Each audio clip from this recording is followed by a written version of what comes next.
Haleluya, puji Tuhan, shalom, puji Tuhan. Kita ketemu kembali, kita akan berdoa bersama, berpikir bersama dan mengerjakan pekerjaan Tuhan yang besar, misi Allah yang besar. Tema hari ini adalah saturasi Injil. Ketika kita membaca kitab Injil, secara khusus dalam kitab Injil Lukas, di sana ada perumpamaan tentang domba yang hilang, perumpamaan tentang dirham yang hilang, dan perumpamaan tentang anak yang hilang. Apa yang memotivasi seseorang untuk membagi kabar baik?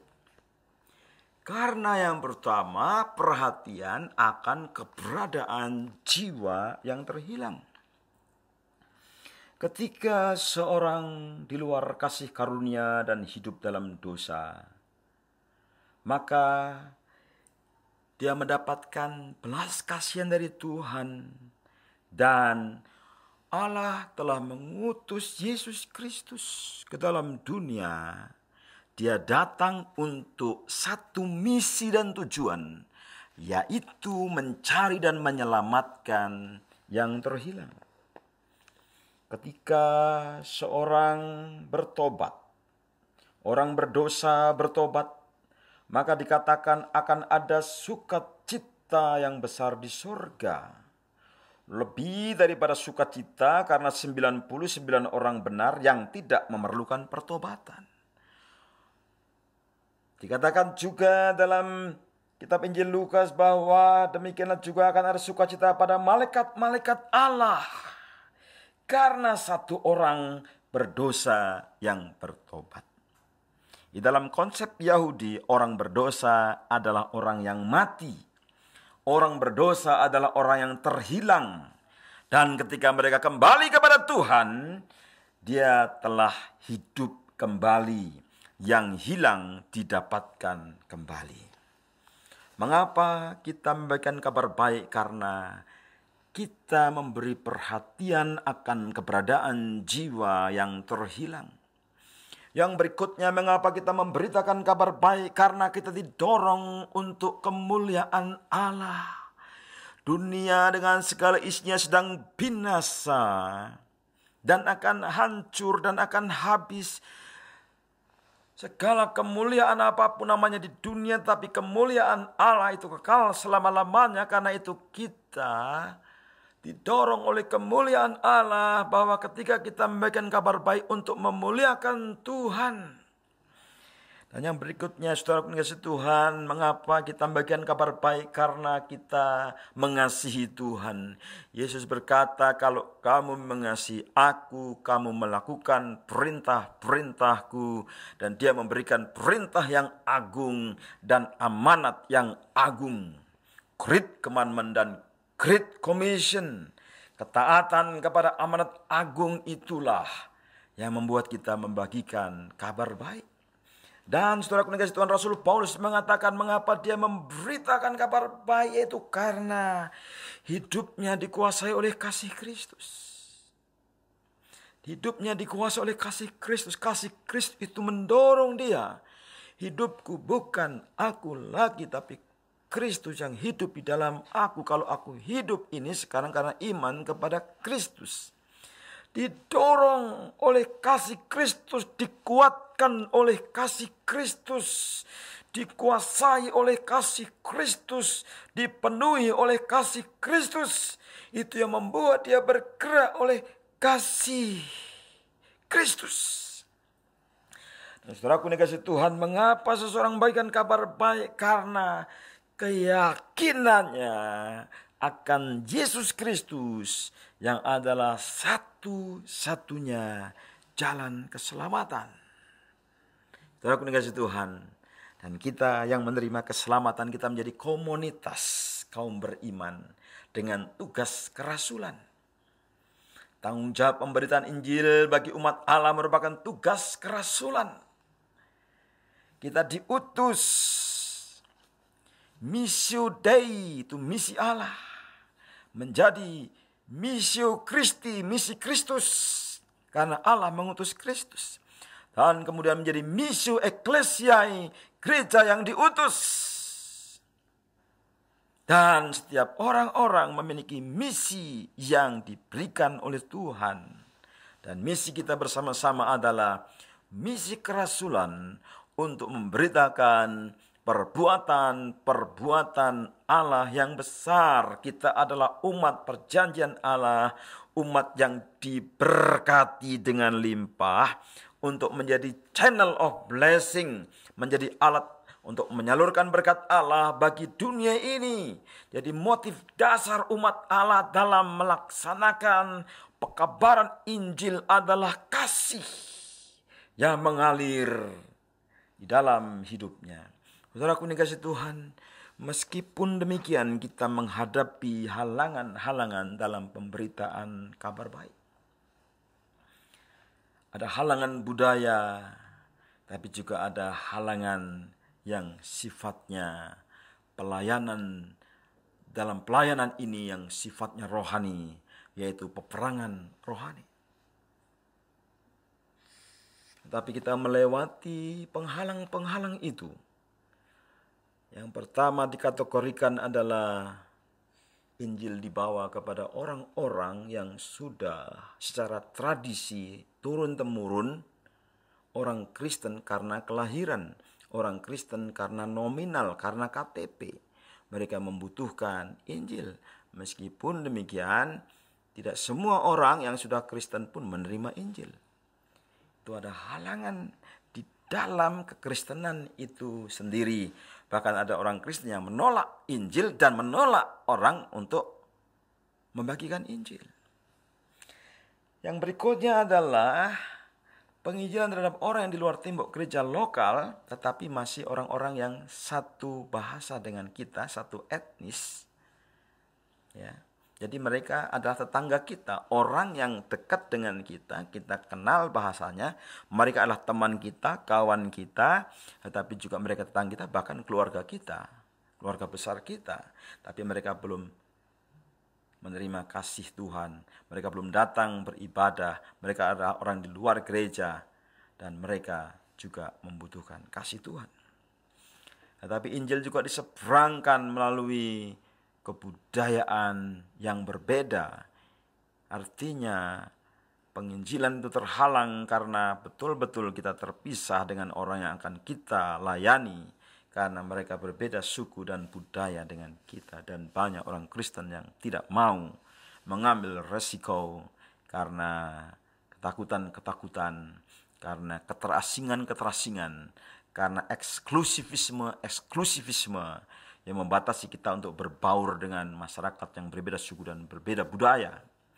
Saudaraku yang dikasihi Tuhan, keluarga kami menjadi orang percaya karena ada orang yang melintasi benua, melintasi samudera, dan terbang berjam-jam dan mungkin puluhan jam sampai kepada keluarga kami. Penginjilan yang dilakukan oleh orang yang sangat berbeda warna kulitnya, bahasannya, rambutnya, dan semua benar-benar berbeda dengan kami. Tapi orang itu mengasihi kami, mengasihi keluarga kami, dan kami menjadi percaya kepada Tuhan Yesus. Haleluya. Dan pertanyaan saya kepada saudara, kepada siapa saudara sedang membagikan Injil? Mungkin saudara merasa, saya belum memberitakan Injil, saya tidak berani. Saudara perlu doa. Saya ingin bagikan saudara dikasihi Tuhan, kalau motivasi saudara benar, saudara dipenuhi dengan doa, maka akan terjadi sesuatu yang membuat saudara heran. Dalam pelayanan kami selalu heran karena orang diubahkan oleh Tuhan. Dan kami sangat terpesona karena pekerjaan Tuhan. Tugas kami adalah berdoa, karena doa selalu mendahului pelayanan yang efektif. Semua pekerjaan Allah terjadi melalui doa yang penuh iman. Dan ketika kita berdoa, kita meminta perlengkapan senjata-senjata rohani di dalam pelayanan, yaitu ketopong keselamatan, baju jira keadilan, ikat pinggang kebenaran kita gunakan, berisi iman, pedang roh, kasut kerelaan memberitakan Injil damai sejahtera, dan doa untuk orang-orang kudus. Dengan doa kita mengenakan seluruh perlengkapan senjata Allah dan keyakinan yang sangat mendasar sebagaimana dikatakan oleh Dick Eastman, ya, presiden daripada Ephraim for Christ International. Dalam tahun-tahun belakangan dia sering mengatakan, menyatakan, menegaskan bahwa hanya doa yang akan menyingkirkan setiap penghalang dalam menggenapi amanat agung. Tingkat mobilitas kekuatan doa menentukan tingkat mobilitas misi penginjilan kita. Saudaraku yang dikasihi oleh Tuhan, berikutnya saya akan membagikan dalam saturasi Injil ini, kita perlu memiliki pendekatan seperti yang Tuhan Yesus sendiri ajarkan, contohkan, teladankan kepada kita ketika ketemu dengan perempuan Samaria jam 12 siang di tepi sumur Yakub. Injil, saudaraku dengan Tuhan, akan mengubah hidup orang dan masyarakat dan keluarga dan kota dan bangsa melalui jalinan hubungan. Injil berdasarkan pada relasi supaya orang-orang yang kita layani memiliki relasi kepada Allah melalui iman dalam Yesus Kristus. Cara kerjanya adalah berdasarkan kasih, penerimaan. Wanita Samaria secara sosial dibuang karena dia gagal dalam pernikahan berkali-kali. Dia pernah menikah 5 kali dan gagal, dan dia tinggal sama laki-laki yang bukan suaminya. Dan artinya bukan orang yang secara moral baik-baik, orang yang disingkirkan dan menjadi sampah di masyarakat. Tetapi Tuhan Yesus memberikan kepadanya hidup dan mengubah hidupnya dengan kasih-Nya, dan sehingga dia berubah. Saudaraku, saya mau menegaskan bahwa masalah yang mendasar dalam kehidupan manusia adalah masalah hubungan. Hubungan manusia dengan Allah perlu direstorasi, harus dipulihkan. Dan inisiatif untuk memulihkan hubungan itu dikerjakan Allah melalui gerejanya. Kita adalah komunitas, kita adalah masyarakat, kita adalah kumpulan orang-orang yang diberi daya dan kuasa oleh Roh Kudus. Kita bersama-sama bersatu, unity. Kita menyelesaikan tugas yang Tuhan Yesus berikan sendiri. Saudaraku yang dikasihi oleh Tuhan, apa artinya saturasi Injil? Kalau kita sudah menjalin hubungan, orang berpikir itu pasti ada unsur pemaksaan. Saudara, saya mau mengutip pendapat seorang yang sudah almarhum, tapi namanya dalam pekabaran Injil besar, yaitu Bill Bright, pendiri kampus Crusade for Christ. Saya hadir dalam ceramahnya ketika dia berceramah, dan saya ingat, saya simpan dalam otak saya, dalam pikiran saya, dia menegaskan bahwa Yesus tidak pernah memerintahkan kepada kita untuk mempertobatkan orang. Yesus memerintahkan kita untuk membagikan kabar baik kepada setiap orang. Everyone, everywhere, every home. Pergilah dan beritakanlah Injil kepada segala makhluk. Dan Tuhan menjamin bahwa Dia menyertai kita. Keberhasilan sebagai saksi adalah secara sederhana ketika kita mengambil langkah atau inisiatif dan bertindak membagikan Kristus dalam kuasa Roh Kudus. Dan mengenai hasil daripada pelayanan kita, Allah yang menentukan. Seorang hamba Tuhan yang mengunjungi rumah saya tidak akan menduga bahwa keluarga kami yang kemudian menjadi percaya. Dari 10 bersaudara, akhirnya ada 4 di antara 10 saudara kami yang menjadi hamba Tuhan.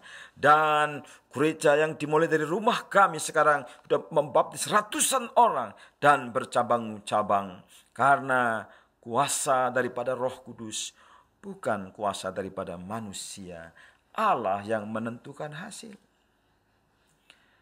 Saya diajar untuk membagikan kabar baik, membangun hubungan, menjalin hubungan, pergi ketemu orang di rumah-rumah, di malam hari, di siang hari, di pagi hari, kemanapun saya pergi.